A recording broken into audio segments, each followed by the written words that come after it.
Outside, the familiar metallic grumble of the snowplow scraped against the silence, moving like clockwork along the street. This time of year, it was always the same, just before 6 in the morning. The road was cleared in tidy rows, and I was using the same cracked porcelain mug I had been using for years. It had a blue rim, a white glaze, and a crack along one side that looked like a lightning bolt to swirl creamer into my coffee. The mug had more personality than some of the folks I worked with. I used to joke, that didn't seem so far off lately. In my cabin outside of Helena, Montana, I sat at the little oak table next to the window. Everything outside was covered in a fresh, fluffy layer of snow. The heater started up with its typical wheeze, and the air within had a subtle scent of old pine and cinnamon. Out of habit, I grabbed the remote and switched on NPR. The room was filled with the quiet hum of a newscaster discussing snowfall records and budget reforms. I hardly paid attention. Before dawn, my phone would light up with texts from Jenna or Mark regarding last-minute vendor drops or misaligned figures, and I would begin my mornings by going over project summaries and budget outlines. My beat was that I was the team, not just a member of it, Clearwater Solutions Director of Community Partnerships. The person who pulled strings for money, maintained rural contracts, and served as a liaison between corporate interests and local governments. An idealized middlewoman with a spreadsheet for every emotion and a broken heart. I had spent 9 years with Clearwater. I spent almost 10 years of my life establishing connections, reducing red tape, and occasionally travelling to far-flung regions of the state to engage in negotiations with local councils that lacked faith in the corporate suits. However, I wasn't in a suit. I was Leah. I knew how to jumpstart a frozen truck and wore hiking boots to meetings. I was liked by others, believed in me. I was therefore the last to anticipate what transpired next. It had begun to fall apart 3 weeks prior. I recall this since the season's first snowfall had barely begun. I was finishing up grant paperwork and drinking from my cup in the Helena office when I was summoned to a strategic restructuring meeting. I didn't wince. I had experienced many of those quarterly realignments, leadership changes, and mergers. I picked up my notebook, certain that I would be asked to lead a new project or perhaps even train new employees. However, Jenna was already seated in the conference room when I entered, her arms crossed, her mouth clenched, and her eyes swollen. Mark ignored me as he stood by the window. Darren was the next person, the new HQ guy. Too rehearsed, too eager, he beamed as he described Montana as a rustic opportunity space while wearing loafers in the snow. Thanks for arriving early. Leah, take a seat. I continued to sit in ignorance. He started by saying, we have been assessing roles across regional operations, and the main office in Denver has decided to centralize outreach and partnership strategy. I blinked. What does that signify for my role? At last, Mark turned around. It indicates that your position is being phased out. As simple as that. 9 years, hundreds of communities making Clearwater more connected and human took thousands of hours, and all I received was Darren's flimsy statement of gratitude and a budget memo. We sincerely appreciate all that you have done. Performance isn't the point here. It's simply the course that the leadership believes is most effective. It's not everything, I recall saying. I believe I gave a nod, asked some incisive questions, stayed in a professional manner. I didn't notice the silence until I returned to my pickup, the engine straining to turn over in the cold. No further messages from the team. No more gatherings. Leah is no longer the link between the community and the corporate world. I wasn't simply let go. They erased me. The fact that Clearwater let me leave, however, wasn't the worst part. I had sat there in silence with Jenna and Mark, the two folks I'd been out with late at night, celebrated office birthdays with, and defended during reviews. No defense, no opposition. Jenna texted me later and said, I'm sorry, Leah, I had no other option. Had no other option, as though honesty was a choice, like friendship was a given. The next few days blended into one another. I promised myself I would take my time, get some rest, adjust. I didn't do that though. While drinking from the cracked mug and listening to the snowplow, as my morning soundtrack, I sat in the same chair by the window and wondered where all that meaning had disappeared to.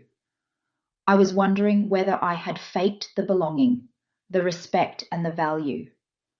I had been so helpful for so long that I had forgotten who I was when I was needed. That's when the actual quiet started. I made no phone calls. Didn't reply to the first two texts from Jenna. Mark never made contact. A box containing my office supplies, a Cobra letter, and my last paycheck was sent by HR.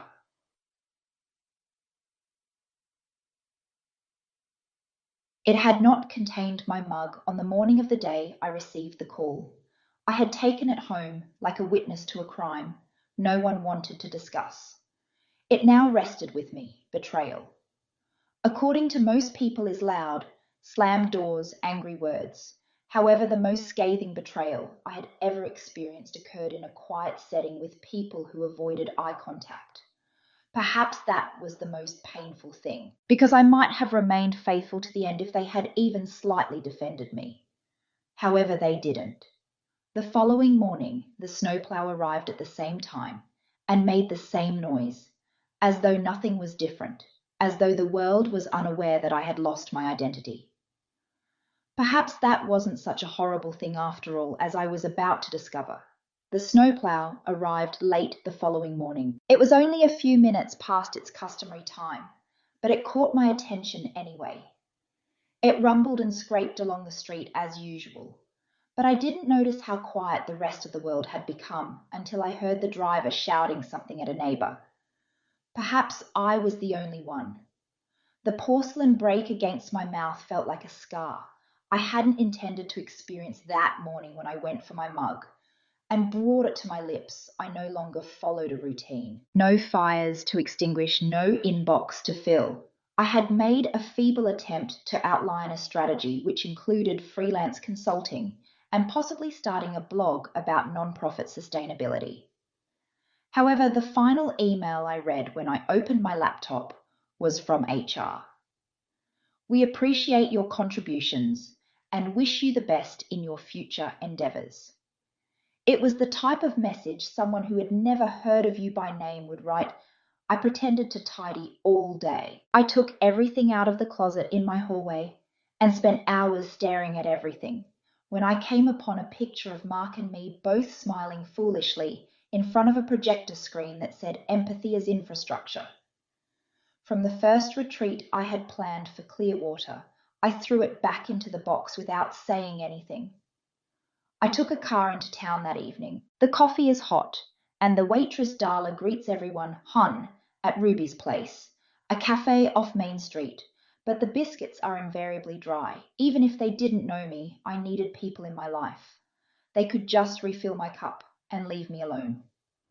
The chilly air still stuck to my jacket when I slipped into a booth beside the window. Darla walked over and inspected me. Sweetheart, you seem to have just been informed that the dog passed away. With a feeble smile, I responded, something like that. She squeezed my shoulder, poured the coffee, and went on. I spent a lot of time looking out the window, then Jenna entered like a spectre from a previous life. At first she didn't notice me. She wore a coat. I remembered from last winter, had no makeup, and had her hair twisted up in a messy bun. She appeared diminutive, not in a physical sense, just not as big as the woman I knew. She ordered to go, slid into a booth across the diner, and began browsing through her phone. I have no idea what made me get up. Curiosity, perhaps. Masochism, perhaps. Perhaps the urge for something tangible. I approached and remained motionless until she raised her head. Her eyes softened after widening. Leah, hi. She appeared as though she might cry for a moment. May I speak with you? After giving her a nod, I moved to the seat across from her. I wanted to get in touch. She blurted out, I simply wasn't sure if you would want to hear from me. You remained silent. I understand. Mark also didn't. She turned her head away. He was afraid all of us were. 3 other departments had previously been eliminated. Darren entered with a list. He made it apparent that it was taking place whether or not we were present. I sipped my coffee slowly, and you simply allow it to occur. She nibbled on her lip. It was more than that, Leah. They presented it as a shared choice, said that the community model you had was not scalable, that you were too autonomous, and that we required more digital engagement and brand control. I exhaled. So the budget wasn't the issue. No, it has to do with control. The last person they were unable to confine was you. You had too much influence and knew too many people. My chest churned with an odd mixture of betrayal and validation. Therefore, they excluded me.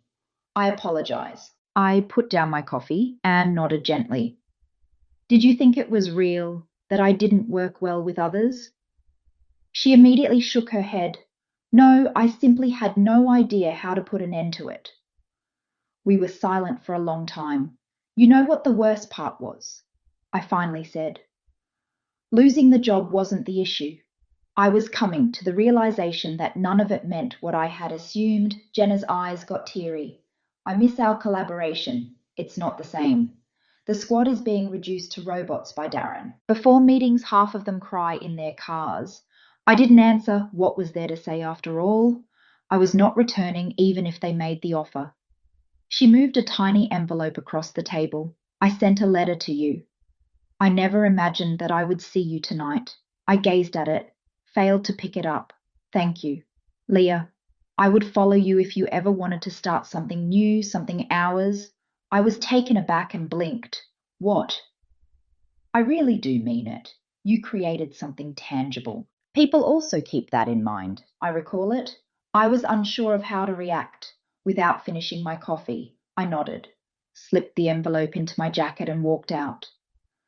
Back at the cottage that evening, I sat by the fire with an envelope in my lap that had not yet been opened. The trees were quiet and still outside, their branches covered with snow. Finally, with trembling hands, I ripped it open. It was a brief letter. Hey, Leah, I didn't have the courage to say this sooner, even though I wanted to. You were the only one who gave folks the respect they deserved, not information.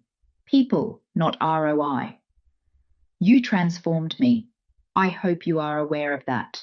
I apologize for my silence. Jenna, I folded it and set it on my kitchen table beneath the mug. I had no idea why, felt natural. The snowplow arrived early the following morning. It might have been a coincidence, or perhaps I was being prodded along by the world. I watched the road clear once more while holding my mug and feeling the steam swirl around my face. However, I didn't feel erased this time. I had another feeling. The rumblings of potential in my dream that night. I saw huge deserted roads that extended beyond the snowy horizon. I had no destination in mind, only the hum of tires on icy pavement and the distant metronomic scrape of a plough in the backdrop as I drove an ancient pickup. The sound was real when I woke up. Once more the snowplow, at the same moment, the same grind and moan. However, something had changed. The cabin's air felt even less weighted, but not yet energetic. In some way, the mug I was holding, my loyal chipped mug, felt warmer, with boots crunching on the new snow. I carried it outside to the porch and watched the flakes fall like ash. By then I had read Jenna's letter 3 more times. Her comments stayed with me, but not because they were poetic or dramatic. However, they belonged to her. Sincerely pure people rarely apologize in this way, without expecting anything in return. And perhaps that's why it persisted, because she gave me something even though I didn't owe her anything. I wasn't angry for the first time in weeks. Or perhaps I did, but it was uninteresting and overshadowed by something more significant. I gave her statement about beginning something new some thought, something that belongs to us. It sounded unfeasible. However, it also resembles a door that I hadn't thought of.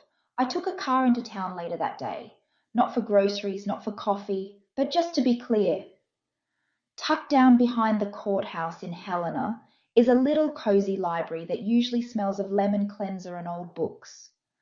There I had done some of my best thinking, pen in hand, notebook open. I took a seat near the rear, not typing, just writing. What do I think I believe? What are people in need of? Who am I hoping to become? I scrawled ideas for hours. Not a plan for a business, not a pitch, just ideas, recollections, instructions. I recalled an old mayor I had worked with in Red Lodge who used to say, connection is more important than efficiency, every time. I recalled a Browning tribal youth coordinator who had sobbed during a Zoom call because we were the first organisation to inquire about their needs, rather than stating what we had to offer. These weren't customers, they were human. And since I helped them feel visible, they trusted me. What if that could be accommodated? Apart from the quarterly goals, the corporate scripts, and the meetings of the city council, where everyone smiles while keeping their mouths shut. I was unaware at the time. However, the concept had profound roots and wouldn't let go. I gave someone I hadn't spoken to in years a call that night, Claire, a former co-worker dismissed for opposing Darren's predecessor 2 years ago. I hadn't dared to speak up, but I had silently defended her at the time. I felt bad about that. On the second ring, she answered, Leah, hey, have a moment, a pause, for you. Always I explained the situation to her, the gathering, the quiet, the letter. Then came the idea, vague and undeveloped, but genuine. She didn't immediately say anything when I was done, just let out a slow breath. It's nice to hear your voice, God, you as well. Yes, she continued, I'm on board. Whatever it is, I'm on board. For the first time in days, I grinned. I still haven't revealed what it is to you. You're not required to. I'm sure it will be worthwhile if you're developing it. Over the course of the following several days, an odd event occurred. I was hungry once more, not for consumption, for a reason. I began looking into non-profit incubators, community partnerships, and grant arrangements. I contacted 3 former Clearwater Contacts youth program leaders, small town liaisons, and 1 city planner, and asked them directly, would you use a platform? I developed for hyperlocal solutions. Yes, all 3 said.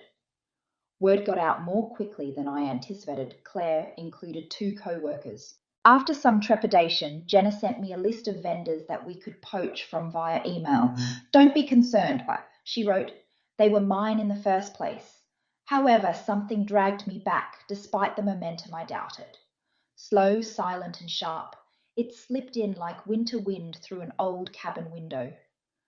I got stuck in the middle of a draft email to a possible backer. One morning, I ran my fingers over the keys. I gazed at the display, and in my mind I heard Darren say, Leah, you're not scalable. With my mug in hand, I shut off the laptop and went outside.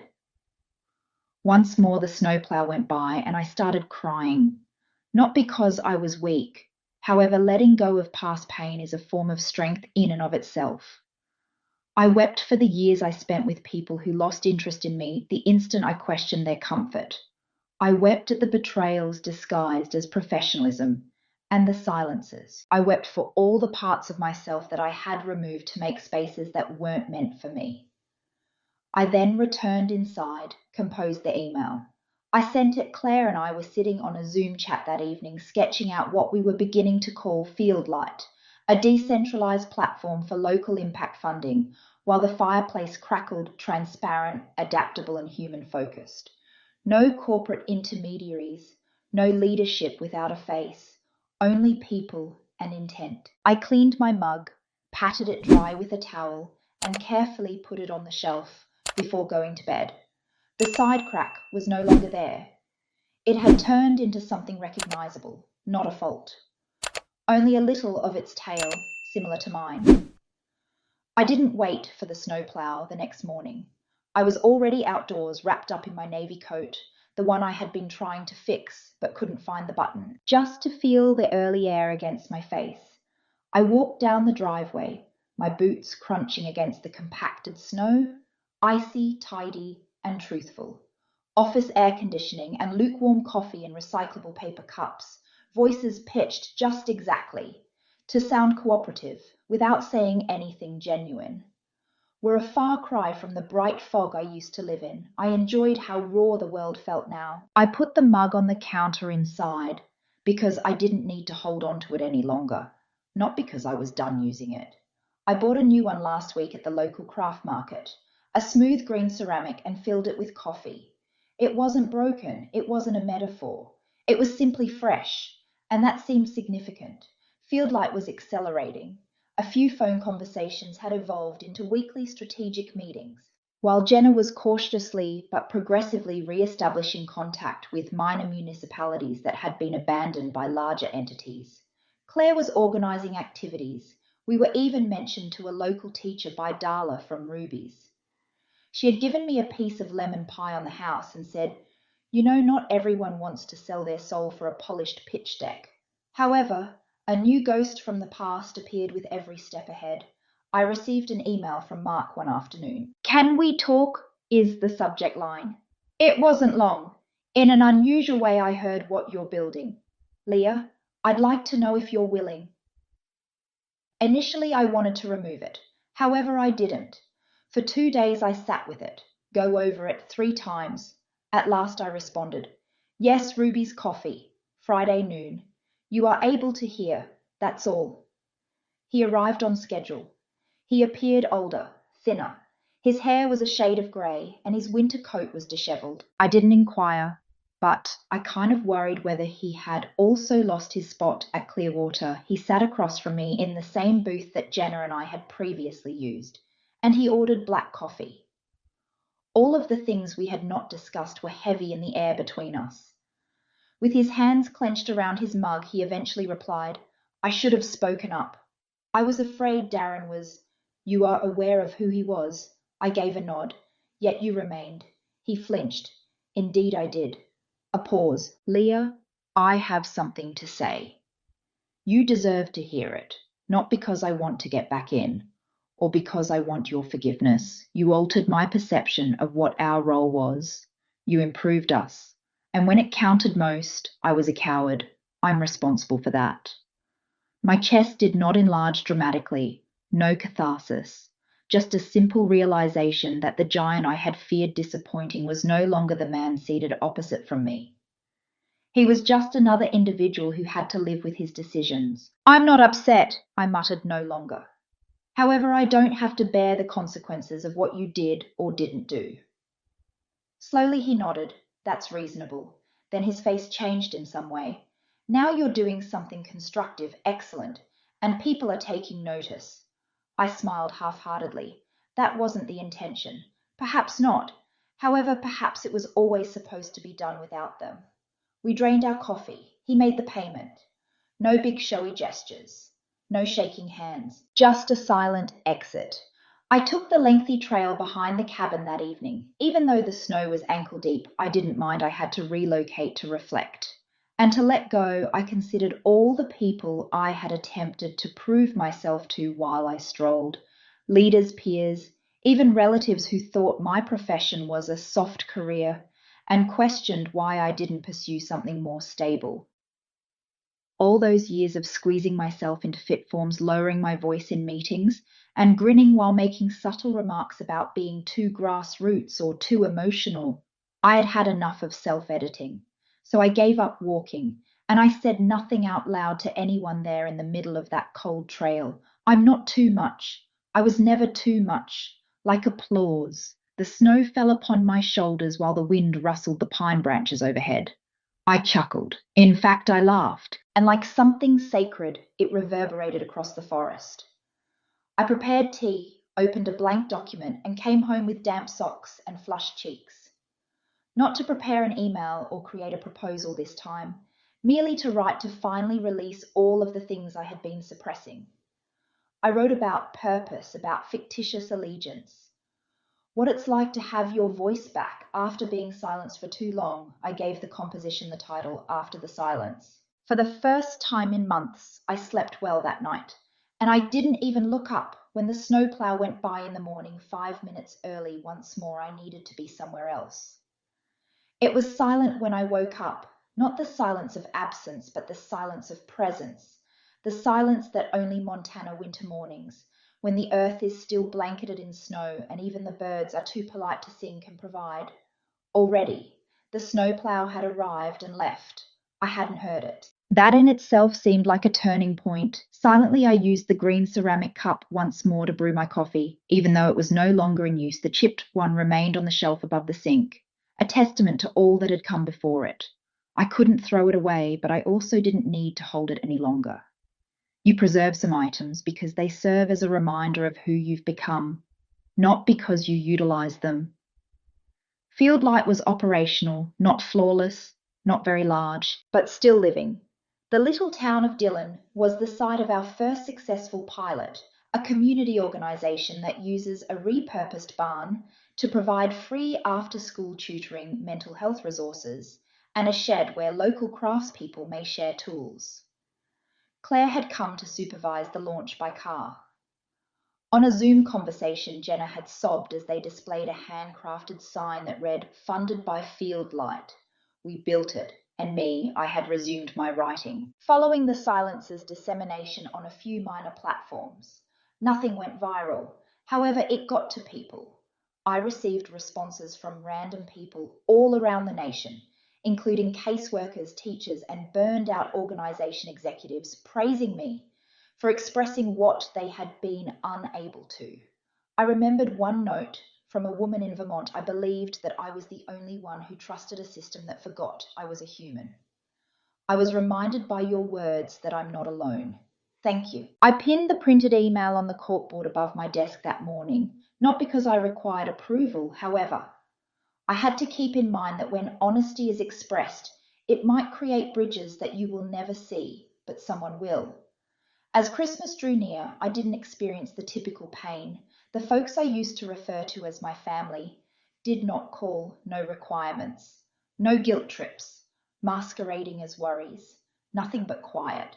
But now I had the silence. Jenna brought her new partner, Claire flew in, and Darla from the diner even popped by with her renowned pecan pie. So I had a modest party once more. Aunt Linda expressed her pride over the phone, claimed that she had always known that I had the biggest heart. Warm bowls of stew were served around candles were lit. Vintage records were played and glasses were clinked with comfortable laughing. At one point, as I stood at the window and watched the snow fall in slow, thick spirals, I came to the astounding realization that it was so simple I felt content. Not happy with performance, not a happy person who chases approval. Simply remain motionless.